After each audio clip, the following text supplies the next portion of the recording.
আসসালামু আলাইকুম, সবাইকে স্বাগত ভয়েসের ধারাবাহিক আলোচনায়। আজকে রয়েছে এপিসোড 7-এ। এর আগে 6টি এপিসোড 6টি পর্ব হয়ে গিয়েছে।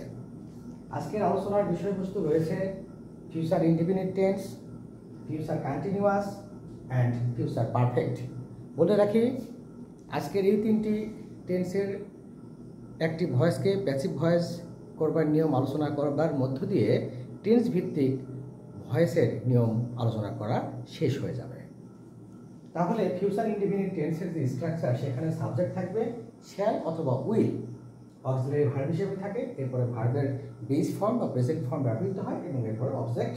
বলে রাখি, অবজেক্টের পরে বর্ধিত অংশ বা এক্সটেনশন থাকতে পারে। এখন নিয়ম অনুযায়ী এটিকে প্যাসিভ ভয়েসে রূপান্তরিত করতে গেলে এই বাক্যের যে অবজেক্ট দ্য ওয়ার্ক, এটিকে আমাদের সাবজেক্টের স্থলে বসাতে হবে। তারপরে এখানে শ্যাল বি অক্সিলারি ভার্ব হিসেবে বসবে। অন্য টেন্সের ক্ষেত্রে যেমন সাবজেক্টের নাম্বার এবং পার্সনের উপর ভিত্তি করে অক্সিলারি ভার্ব বসে, এখানে কিন্তু সেই নিয়মটি প্রযোজ্য নয়। এখানে চাইলে আমরা শ্যাল বি অথবা উইল বি যে কোনো একটি ব্যবহৃত করতে পারি। তবে একটু বলে রাখি, শ্যাল বি বা উইল বি এটি শ্যাল বেশিরভাগ ব্যবহৃত হয় আয়ের ক্ষেত্রে। এখানে চাইলে উইল বি ব্যবহার করাটাও যাবে, আবার শ্যাল বি ব্যবহার করলেও দোষণীয় কিছু নয়। তাহলে দ্য ওয়ার্ক শ্যাল বি, এই যে ডু ভার্বের থার্ড ফর্ম এখানে বসাতে হবে ডান, বাই নিয়ম অনুযায়ী বসবে, তারপর আয়ের অবজেক্টিভ ফর্ম মি। তাহলে হয়ে গেল passive the work shall be done by me. এবার আসছে future continuous, I shall be reading the book. এর নিয়ম হচ্ছে subject shall be or will be auxiliary verb হিসেবে থাকে, ভার্বের সঙ্গে আইএনজি এবং অবজেক্ট। নিয়ম অনুযায়ী এই যে অবজেক্ট দ্য বুক, একে সাবজেক্টের স্থলে বসাতে হবে।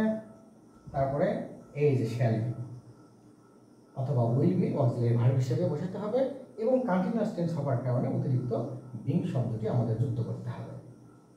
তারপরে ভার্বের থার্ড ফর্ম রিড, ভার্বের থার্ড ফর্ম রিড, তারপরে বাই, এই যে আয়ের সাবজেক্টিভ ফর্ম মি। হয়ে গেল প্যাসিভ ভয়েস। এবার আসছি একেবারে শেষ টেন্সে future perfect. Subject shall have অথবা উইল হ্যাভ অক্সিলারি ভার্ব হিসেবে থাকে, ভার্বের থার্ড ফর্ম থাকে, তারপরে যথারীতি অবজেক্ট। তো এটিকেও প্যাসিভ করতে গেলে শুরুতে আমাদের দ্য ওয়ার্ক এই অবজেক্টটিকে সাবজেক্টে রূপান্তরিত করতে হবে। তারপরে শ্যাল হ্যাভকে বসানোর পরে বিন ব্যবহার করতে হবে। শ্যাল হ্যাভ বিন ভার্বের থার্ড ফর্ম এখানে রয়েছে ফিনিশড, তারপরে বাই, এই যে এখানে সাবজেক্ট রয়েছে ইউ, ইউ এর অবজেক্টিভ ফর্ম হচ্ছে ইউ।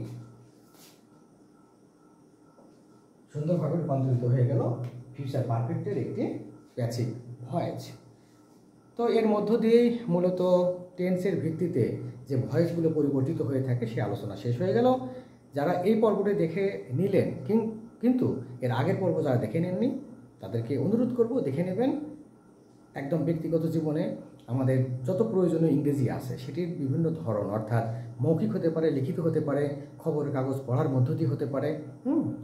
এগুলো বুঝতে গেলে, করতে গেলে, ভালোভাবে সম্পন্ন করতে গেলে ভয়েসের যে টেন্স ভিত্তিক নিয়মকানুন সেগুলো যথারীতি জানা চাই।